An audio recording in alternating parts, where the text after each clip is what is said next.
बात भगवान राम के जन्म से पहले की है, जब भील आदिवासी कबीले के मुखिया अज के घर बेटी पैदा हुई थी। उसका एक नाम शमना और दूसरा नाम शबरी रखा गया। शबरी की मां इंदुमती उसे खूब प्यार करती थी। बचपन से ही शबरी पशु पक्षियों की भाषा समझकर उनसे बातें करती और जब शबरी की माँ उसे देखती तो कुछ समझ नहीं पाती। कुछ समय बाद एक पंडित ने शबरी के परिवार को बताया कि वो आगे चलकर सन्यासिनी बन सकती है। इस बात का पता चलते ही शबरी के पिता ने उसका रिश्ता तय कर दिया। जैसे ही शादी का दिन नज़दीक आया, शबरी के घर वालों ने खूब सारी बकरियां और अन्य जानवर घर के पास लाकर बांध दिए। एक दिन शबरी की माँ जब उसके बाल बना रही थी तो उसने माँ से पूछा, इतने सारे जानवर हमारे घर क्यों लाए गए हैं? माँ ने जवाब दिया, बेटी तुम्हारा विवाह होने वाला है, इसलिए हम लोगों ने इनका इंतज़ाम बलि के लिए किया है। तुम्हारी शादी के दिन ही बलि प्रथा होगी और फिर इनसे स्वादिष्ट भोजन बनाकर सबको परोसा जाएगा। यह सुनकर शबरी दुखी हो गई। काफ़ी देर तक शबरी ने उन जानवरों को आज़ाद करने के बारे में सोचा। सोचते सोचते शबरी के मन में हुआ कि अगर ये जानवर यहाँ नहीं होंगे तो इनकी बलि रुक सकती है। ऐसा नहीं हुआ तो मेरे घर से कहीं जाने पर ही यह बलि रुकेगी। जब मैं नहीं रहूँगी तब न ही विवाह होगा और न ही बलि प्रथा। इससे मासूम जानवर बच जाएंगे। इसी सोच के साथ जानवरों को रखी गई जगह पर शबरी पहुंची। उसने सोचा कि उन्हें खोल देती हूँ, लेकिन वो ऐसा नहीं कर पाई। उसके बाद शबरी जंगल की तरफ भागने लगी। भागते भागते शबरी ऋषि मुख पर्वत पर पहुंच गई। वहां करीब 10,000 ऋषि रहा करते थे। शबरी को लगा कि वो भी इस जंगल में किसी तरह ऋषि मुनियों की सेवा करके अपना जीवन जी लेगी। वो चुपचाप उसी जंगल में एक हिस्से में किसी तरह से रहने लगी। शबरी रोजाना ऋषि मुनियों की झोपड़ी के आगे झाड़ू लगाती और हवन के लिए लकड़ियां भी लाकर रख देती। ऋषि मुनियों को समझ नहीं आ रहा था कि जंगल में उनके सारे काम अपने आप कैसे हो रहे हैं। एक दिन शबरी को किसी ऋषि ने देख लिया।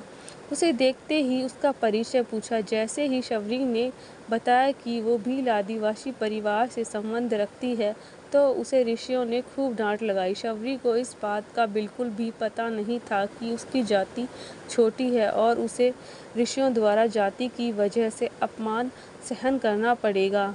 इतना सब होने के बाद भी शबरी हर ऋषि मुनि के दरवाजे पहुंचती और उनके आंगन में झाड़ू लगाकर उनसे गुरु दक्षिणा लेने के लिए कहती। हर कोई शबरी को उसकी जाति की वजह से अपने आश्रम से भगा देता। ऐसा होते होते काफ़ी समय बीत गया। उसके बाद शबरी मतंग ऋषि की कुटिया में पहुंची। वहां पहुंचकर मतंग ऋषि को शबरी ने बताया कि वो उनसे गुरु दीक्षा लेना चाहती है। उन्होंने खुशी खुशी उसे अपने गुरुकुल में रहने दिया और भगवान से जुड़ा ज्ञान देते रहे। शबरी ने भी अपने गुरु मतंग ऋषि की सेवा करने में कोई कसर नहीं छोड़ी। वो गुरुकुल के भी सारे काम करती। शबरी से खुश होकर मतंग ऋषि ने उसे बेटी मान लिया था। समय के साथ मतंग ऋषि का शरीर बूढ़ा होता गया। उन्होंने एक दिन शबरी को अपने पास बुलाया और कहा, बेटी मैं अपना देह त्यागना चाह रहा हूँ। त्यागना चाह रहा हूँ। बहुत साल हो गए हैं शरीर में रहते रहते। शबरी ने दुखी मन से कहा, आपके ही सहारे मैं इस जंगल में रह पाई हूँ। आप ही चले जाएंगे तो मैं जीकर क्या करूँगी? आप अपने संग मुझे भी ले जाइए, मैं भी देह त्याग दूँगी। मतंग ऋषि ने जवाब दिया, बेटी तुम्हें चिंता करने की ज़रूरत नहीं है। राम तुम्हारी चिंता करेंगे और ध्यान भी रखेंगे। शबरी ने राम का नाम सुनने के बाद पूछा, वो कौन है और उन्हें मैं किस तरह से ढूंढूंगी? मतंग ऋषि ने बताया, राम कोई और नहीं भगवान है। वो तुम्हें सारे अच्छे कर्मों का फल देंगे। तुम्हें उन्हें ढूंढने की कोई ज़रूरत नहीं है। वो एक दिन खुद तुम्हें खोजते हुए इस कुटिया में आएंगे और तुम्हें उनके हाथों ही मोक्ष मिलेगा। तब तक तुम इसी आश्रम में रहो। इतना कहते ही मतंग ऋषि ने अपना शरीर त्याग दिया।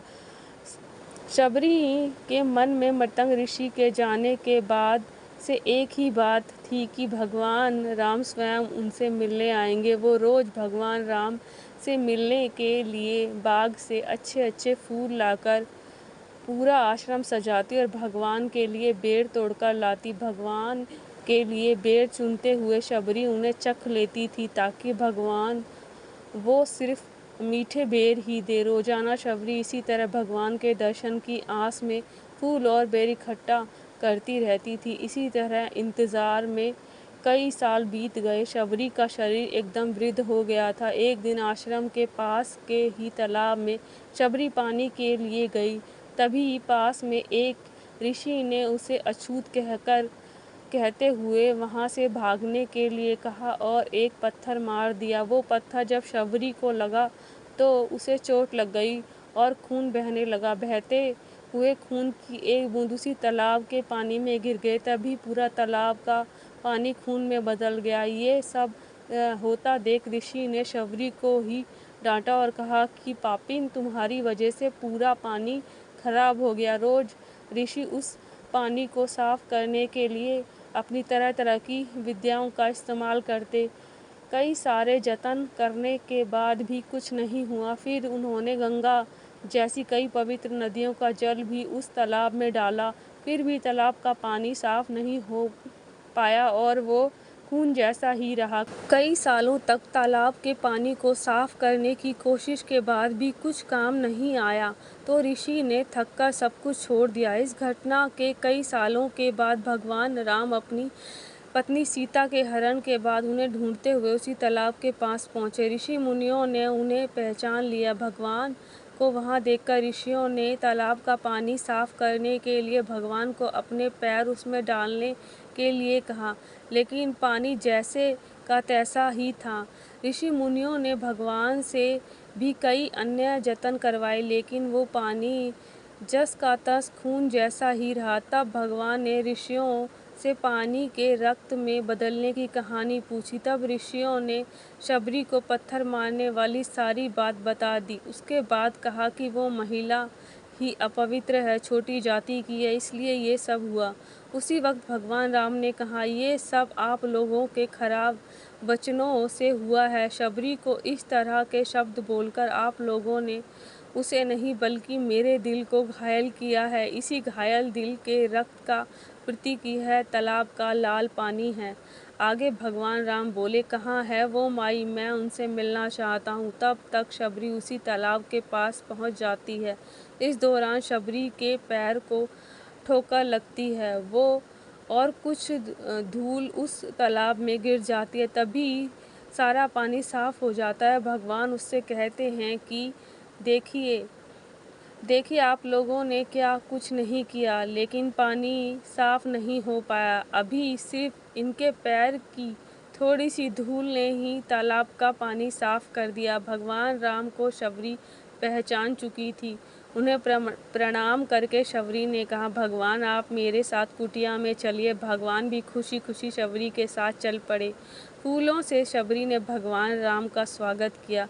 वो सीधे बेर तोड़ने के लिए बाग गई और चक कर उनके लिए बेर लेकर आई। उन्होंने बड़े ही प्यार से भगवान राम और उनके भाई लक्ष्मण को बेर दिए। भगवान राम ने भी उतने ही प्यार से उन बेरों को खाना शुरू किया। तभी बेर देखकर मुंह बनाते हुए लक्ष्मण ने कहा, भैया ये बेर झूठे हैं, इन्हें आप कैसे खा सकते हैं? भगवान ने जवाब दिया, लक्ष्मण ये झूठे नहीं बल्कि बहुत मीठे हैं।